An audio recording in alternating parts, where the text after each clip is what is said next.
And then I read the sentence beneath that, which says, the witnesses stated that one of the accused was carrying a firearm purporting to be a revolver. Which witnesses mentioned that one of the suspects possessed a revolver?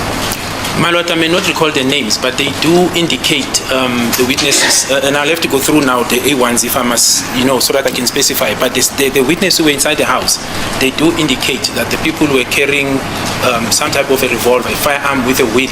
And subsequently, there were statements taken by that investigating team to try and correct it, where people were also coming and saying they have no experience of identifying whether it's a revolver or not. So this is contained in the statement. So if I need to specify which witness, I'll have to go through their statements, my Lord, but it is contained in the statements of the people that were inside the house. Yes. For the sake of brevity, Brigadier, I am absolutely interested in the witnesses that mentioned in their statements that they saw what a firearm that is a revolver. But I'm not going to make you go through all the A1s in this court now. I'll pack it and I'll do that as a homework for myself and yourself, so that when we come on Wednesday next week, we revisit this point. I'll also go and verify of all the people that were in the house except the deceased who says they saw a revolver, because this is a pivotal point in this case. Indeed, my Lord, but I can say it without a shadow of a doubt, my Lord. Even if the name revolver, and I agree with Mr. Ramosepele, let us do that. Even if the name revolver specifically may not have been used, but I'm not saying it was not used, I do recall without a shadow of a doubt that someone says it's a firearm with a wheel. Now, a firearm with a wheel is a revolver. I was trained in firearms, I know what it means, but I agree. Perhaps let us look into those statements and come and address the court accordingly next week. And in supplementation of that homework that we are going to do, I may, in the meantime, refer you to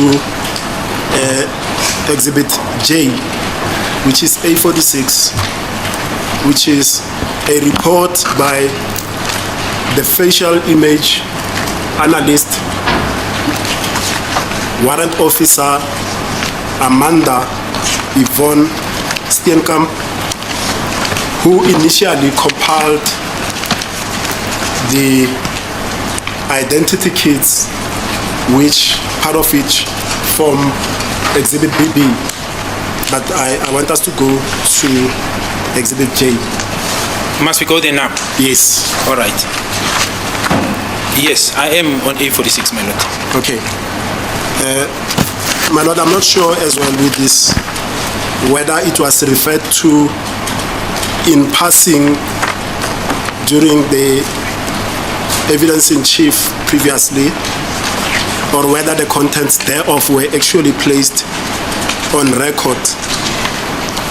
So I think, my Lord, for the sake of completeness, I will also have to read the contents of this statement on record, and the specific aspect thereof that I'm concerned with is the witnesses that Warrant Officer Steenkamp worked with to compile this identity kit and the firearm that they described to Warrant Officer Steenkamp. And on the first page, which is this one, it simply says facial image analysis. Yes. And page 2 thereof, it says Fosleras CAS 636 of 10/2014 murder and robbery.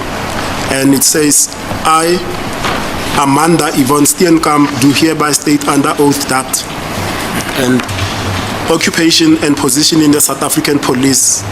I am a warrant officer in the South African Police, force number, I won't mention it, stationed at the Facial Identification Unit at the LCRC in Pretoria, that is the local criminal record center in Pretoria, Protea Glen, where I am employed as a facial identification specialist with telephone number that I'm not gonna put on record. Qualifications and experience, I have 22 years service in the South African Police since 1991. I'm employed as a facial identification specialist at the South African Facial Identification Section since 1997. The functions I perform on a daily basis include the following: facial compilations, facial comparisons, and facial mappings, two-dimensional facial reconstructions of decomposed bodies, and facial aging. I received training in the facial identification functions at the CRC, which I presume is the Criminal Record Center Training Section in Pretoria, and received facial identification specialist status during 1998. I received scarcity skills allowance for facial identification functions. I'm a facial identification section commander at Protea Glen Facial Identification Office. I am responsible for managing the section at Protea Glen. My responsibilities involve the managing of the section, 24-hour inspection, pocketbook, logbook, and case docket inspection of the member under my command. I compiled thousands of facial compilations, sketches, and two-dimensional reconstructions of decomposed faces, and since 2012, comparisons of on a daily basis. I gave lectures at training institutes to investigating officers and in-service training to new facial identification members. On the 11th of March 2014, I testified in an armed robbery case in Krugersdorp Case 234 of 08 of 2012 and Randfontein Case 348 of 08 2012. The accused Olani Fihlani was found guilty on the expert evidence in Protea Regional Court 7, Case 43 of 1495, 2013. And she goes on to put her training and qualification, which I'll read for record so that when she is called, this is not repeated. I also received the following relevant training within the South African Police. 1997, a 3 weeks training course in the facial identification field, interviewing and ID Kit 2000 software and Adobe Photoshop. 1998, ISUS, that is ISUS, course, individuals, structures, activities, and extended research. 2008, an AFARC course, that is facial and cranial anatomy, that's got to do with the face, University of Pretoria, presented by Professor M. Stein. 2008, the facial identification workshop, in brackets, eFit, that is capital E and FIT, and Phantom and Composite Lab and Adobe Photoshop software, close bracket. 2010, the eFit software course, in brackets, presented by Dr. Chris Solomons, the Vision Metric Forensic Imaging, University of Kent in Scotland, close brackets. In 2010, the facial aging course, presented by Captain Brias, that is BRIERS, in brackets. In 2011, the basic police training at the Chatsworth Police Academy in KwaZulu-Natal. In 2012, the advanced facial image mapping and comparison course hosted by the Forensic Anthropology Research Center at the Department of Anatomy, University of Pretoria, presented by Professor Caroline Wilkinson, that is WILKENSON,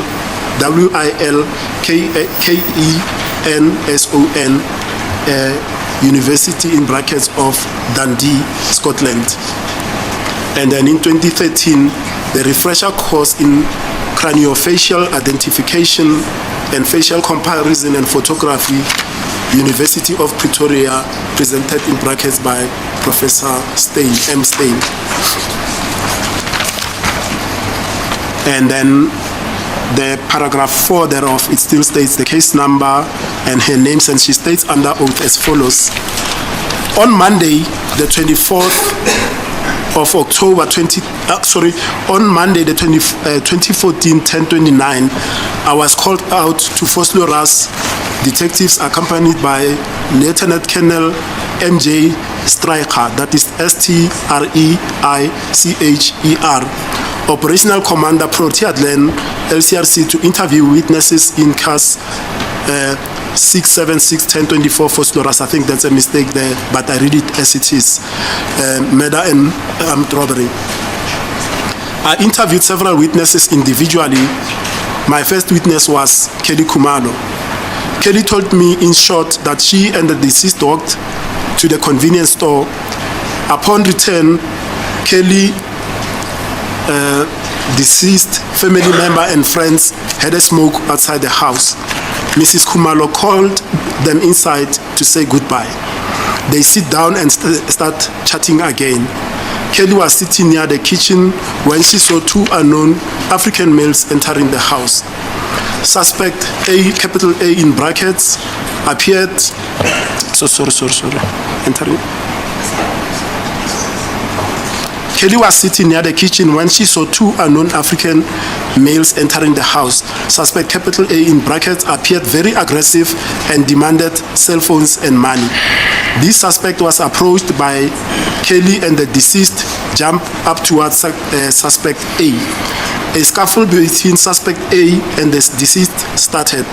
The next moment, Kelly heard two gunshots. She gave the following description. African male, in his 20s, dark brown shiny complexion, dreadlocks hairstyle, no scars, no facial hair, golden insert in upper teeth, language local Zulu. He was wearing a brown jacket with a woolen collar. He was not clean in appearance. Suspect A entered the house first. He was armed with an old black revolver. Kelly could not describe the second suspect. After compilation, she was satisfied with the ID kit. She compiled the face with the headgear. The second witness was Kelly's sister. My Lord, let me pause here at paragraph 1 to at paragraph 3. Yes. It says, and I read, the second witness was Kelly's sister, Zandile Khumalo. She told a similar version and gave a similar profile and facial description of suspect A. The only feature she adds was the eyebrows. She saw the eyebrows when suspect A lost his headgear during the scuffling with the deceased. She could not describe the second suspect. The third suspect I interviewed was Tumelo Madlala. It's spelled with a TH, Tumelo Madlala, who was much traumatized. He saw the scuffling between suspect A and the deceased. After hearing the gunshots, he ran off to one of the rooms. He gave a similar description of suspect A. I showed him Kelly and her sister's compilation, and he was satisfied with the ID kit.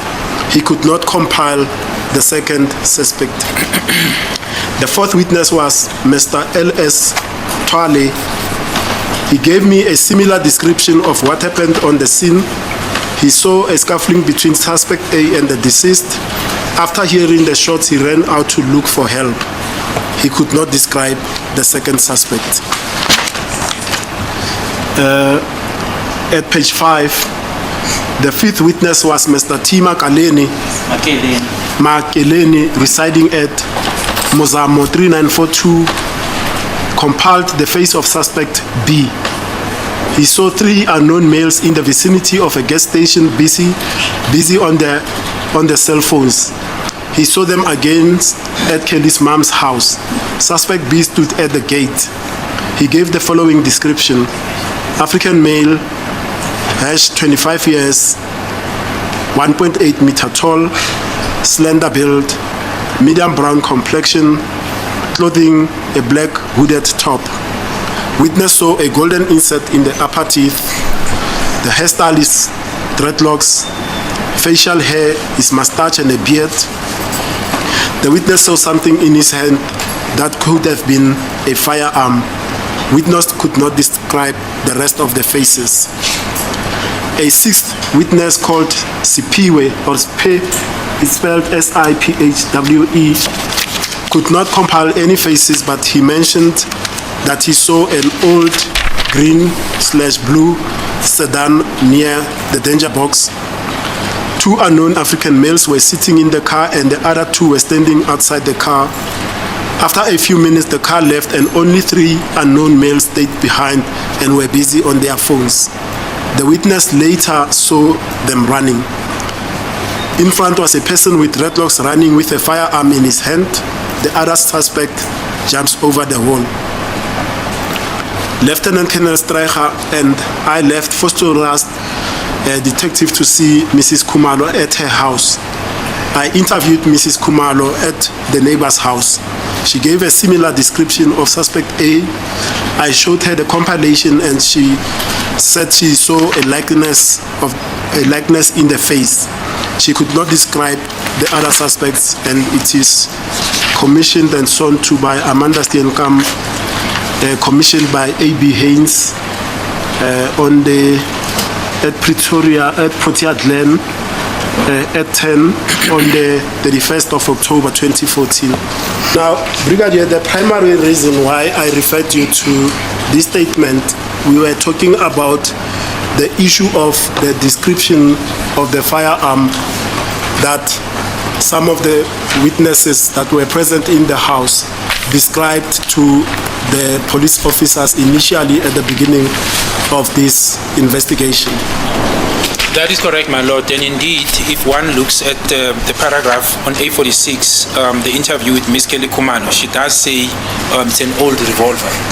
But furthermore, my lord, during the lunchtime, I had an opportunity to peruse some of the statement, not completely, but I can say A9 by Mr. Longwe-Twala, specifically paragraph 6, says it was a revolver.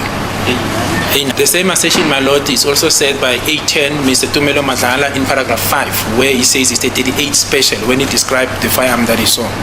But what is prudent, my lord, is that subsequent to this statement, there were further statements taken where some of these witnesses were then correcting what was contained, where they said they've got no experience with firearms, they could not have said that and all that and all that. But this is what was said initially at the beginning. Yes, my lord.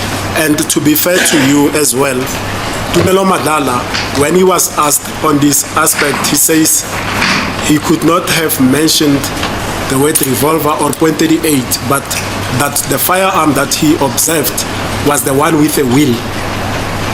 That's the rider or the proviso that he put when he testified in this court.